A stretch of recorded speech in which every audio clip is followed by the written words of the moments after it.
Why is oil pumping again? How high can it go? That's what we're talking about today. Look, crude oil just went back to $108 per barrel again. Yesterday, the mainstream media was telling us that the US war in Iran was over and that the worst of the energy crisis was over, oil was going to dump. But is the market actually stabilizing, or is this just the beginning of a $200 per barrel oil nightmare that's just going to cause crazy inflation? That's what we're talking about. So first, we're going to look at the massive geopolitical whiplash that just erased yesterday's oil dump completely.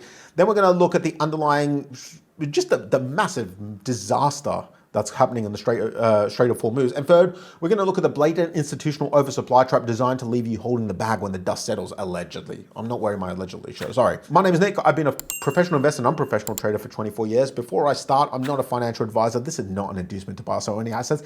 Most importantly, do not take financial advice from some random knobhead on YouTube. Let's figure this out together.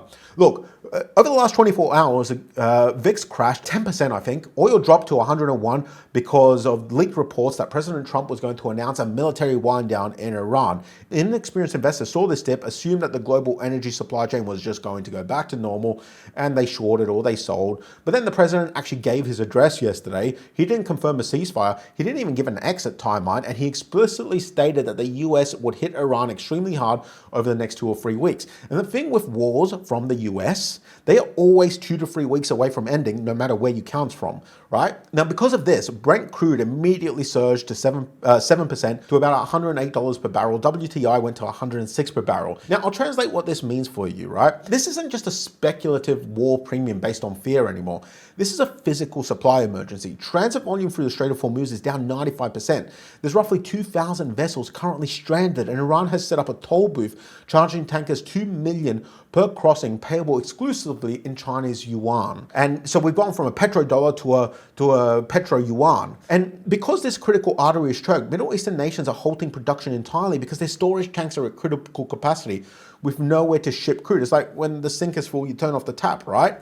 OPEC output just collapsed by 7.3 million barrels per day in a single month. That is the steepest drop since OPEC was founded. And this isn't an isolated regional issue at all. The IEA executive director stated that this is the largest oil supply disruption in recorded history. He explicitly warned that this single event is worse than the 1973 embargo, 1979 shock, and Russia's 2022 gas cutoff combined. So the underlying mechanism of a global energy squeeze is exactly the same as those historical crises, but the modern structural reality is worse. So to calm the panic, the IEA announced that the largest emergency release in history, dumping 400 million barrels from strategic reserves. But the math just doesn't work out. Global consumption is 105 million barrels per day. That record-breaking 400 million barrel release covers like 4 days of global demand.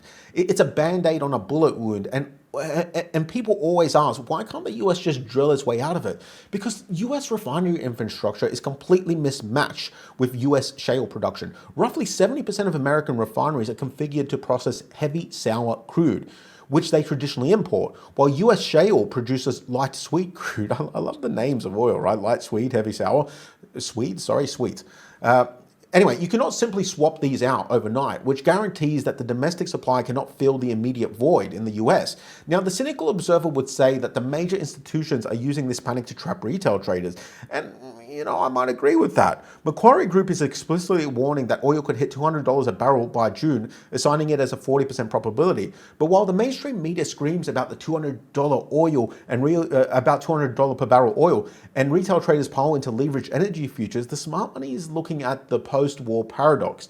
So the IEA projects that the exact second this war ends and the Strait reopens, the market will face an implied oversupply of 3.8 million barrels per day. JP Morgan forecasts that Brent could collapse all the way back down to $80 a barrel if a ceasefire is reached. But we shouldn't really believe what JP Morgan says. I'm just giving you some facts, right? So systematic trading algorithms are perfectly happy to let retail investors buy oil at $110, $120, $130, $150 a barrel on the promise of an endless geopolitical squeeze. They are hyping up the $200 per barrel narrative so they have extra liquidity when the conflict eventually ends and the massive oversupply crashes the paper market overnight, allegedly. I forgot I'm wearing the shirt.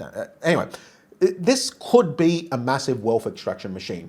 So the thing is, we don't really know what oil is going to do.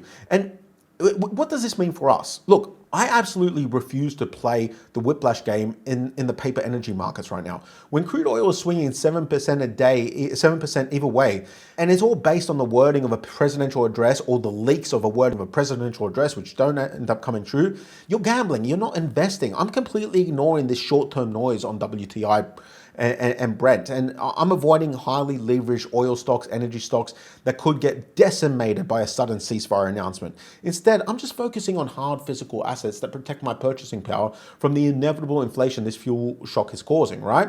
If you want to know more, I'm doing a free workshop this Saturday. I'm not going to sell you a course. It's not about selling you anything. I'm doing a free workshop. There's a link below. Check out my workshop. I'll see you in the next one.